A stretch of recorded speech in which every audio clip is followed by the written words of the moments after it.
10 ಲಕ್ಷ ಕೋಟಿ 10.27 ಲ್ಯಾಕ್ಸ್ 10,27,000 ಕೋಟಿ ಒಂದು ನಮ್ಮಲ್ಲಿ ಬಂಡವಾಳ ಹೂಡಿಕೆಯ ಒಪ್ಪಂದಗಳು ಇವತ್ತು ದಿವಸ ನಮ್ಮ ಜೊತೆಗಾಗಿದ್ದಾವೆ.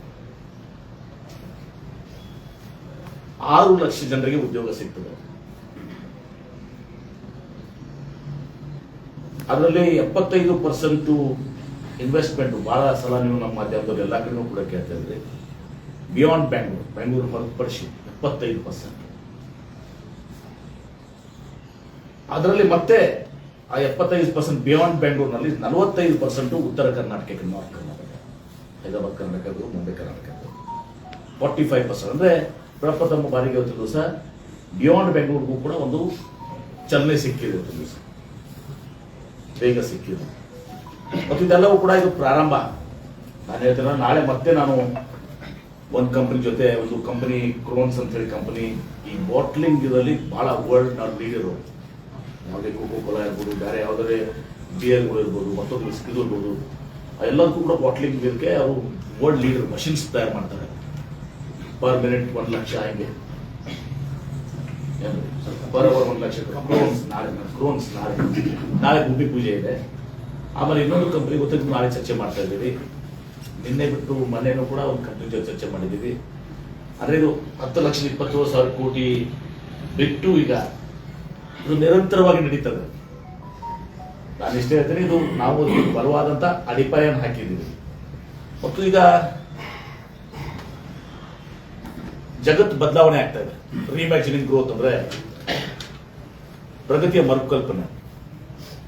ಯಾಕಂತ ನಾವು ನೋಡ್ತಾ ಇದ್ದೀರಿ, ಈಗ ಆರ್ಟಿಫಿಷಿಯಲ್ ಇಂಟೆಲಿಜೆನ್ಸ್ ಬರ್ತಾ ಇದೆ.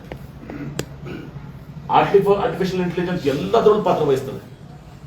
ಒಂದು ಸಣ್ಣ ಚಿಪ್ ಹಿಡ್ಕೊಂಡು, ಒಂದು ಸ್ಮಾರ್ಟ್ ಫೋನ್ ಹಿಡ್ಕೊಂಡು, ಹೆವಿ ಮಷಿನರೀಸ್, ಅಥವಾ ನಿಮ್ಮ ಮೆಡಿಕಲ್ ಇಕ್ವಿಪ್ಮೆಂಟ್ಸು, ಅಥವಾ ಮೆಡಿಕಲ್ ಡಯಾಗ್ನೋಸಿಸ್, ಯಾವುದೇ ಕ್ಷೇತ್ರ ತಗೊಂಡು ಎಲ್ಲರೂ ಮಾಧ್ಯಮ ಒಳಗೊಂಡು artificial intelligence will play a very big role. ಎಲ್ಲಾನು ಕೂಡ ಮ್ಯಾನುಫ್ಯಾಕ್ಚರಿಂಗ್ ಕೂಡ ಆರ್ಟಿಫಿಷಿಯಲ್ ಇಂಟೆಲಿಜೆನ್ಸ್ ಒಂದು ಭಾಗ ಆಗಿಬಿಡ್ತದೆ. ಹೀಗಾಗಿ ಇದನ್ನ ಸವಾಲನ್ನು ನಾವು ಎದುರಿಸುವಂತದ್ದಾಗ್ತಿದೆ. ರೋಬೋಟ್ಸ್ ಬರ್ತವೆ, ಮನುಷ್ಯರ ಕೆಲಸಗಳನ್ನ ರೋಬೋಟ್ಸ್ಗಳು ತಗೋತಾರೆ. ಹೀಗೆಲ್ಲರೂ ಕೂಡ ಬಹಳ ದೊಡ್ಡ ಬದಲಾವಣೆ ಅಂತ ತರ್ತಾರೆ. ಅದೇ ರೀತಿ ನೀವು ಇವಿ ಮತ್ತು ಗ್ರೀನ್ ಹೈಡ್ರೋಜನ್ ತಗೊಳ್ಳಿ.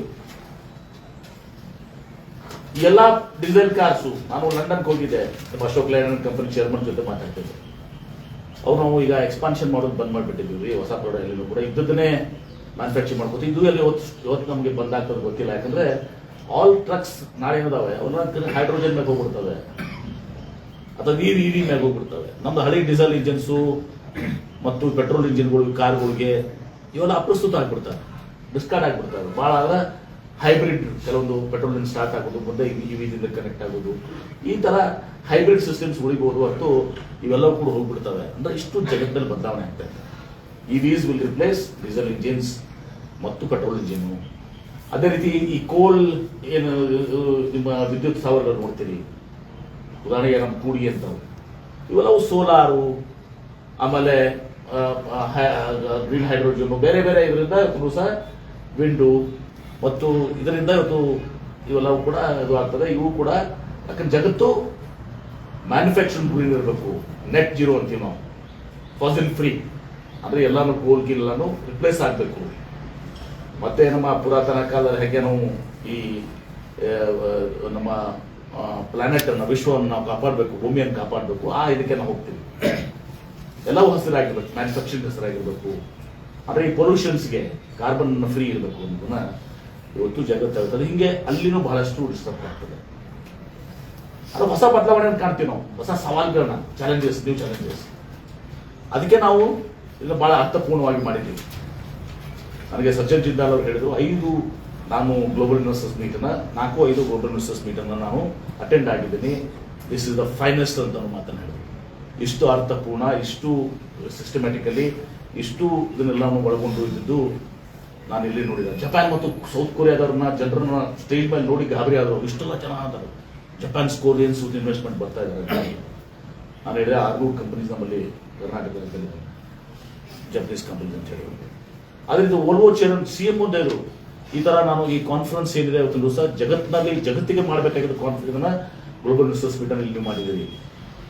ಬಹಳ ಪ್ರಸ್ತುತವಾದಂತಹ ವಿಚಾರಗಳು ಇಟ್ಕೊಂಡಿದ್ದೀರಿ. Reimagining growth, tech driven, green, inclusive, resilient, ಏನು ಮುಂದೆ ಬರುವಂತ ಒಂದು ರೋಡ್ ಮ್ಯಾಪ್ ಏನಿದೆ ನಿಮ್ದು, ನಿಮ್ಮ ವಿಷನ್ ಏನಿದೆ ಆ ವಿಷನ್ ಬಹಳ ಪರ್ಫೆಕ್ಟ್ ಆಗಿ ಸೆಟ್ ಮಾಡಿದ್ದೀರಿ. ಇದರಿಂದ ನೀವು ಜಗತ್ತು ಏನು ಬದಲಾವಣೆ ನಿರೀಕ್ಷಿಸುತ್ತದೆ ಅದರಲ್ಲಿ ಕರ್ನಾಟಕ ರಾಜ್ಯ ಅಗ್ರ ಸ್ಥಾನದಲ್ಲಿ ಉಳಿತದೆ, ಈ ಹಾದಿಯಲ್ಲಿ ತಾವು ನಡೆದರೆ ಅಂತ ಅನ್ನೋದು ಮಾತನ್ನು ಕೂಡ ಅವರು ಹೇಳಿದರು. ಹೀಗಾಗಿ ಬಹಳ ಅರ್ಥಪೂರ್ಣವಾಗಿ ನಡೆದಿದೆ. ಬಹಳಷ್ಟು ಕಾನ್ಫರೆನ್ಸಸ್, ಒಂದು 30ಕ್ಕಿಂತ ಅಷ್ಟು ಜಾಸ್ತಿ ನಾವು ಕಾನ್ಫರೆನ್ಸಸ್ ಅನ್ನು ಮಾಡಿದ್ದೀವಿ.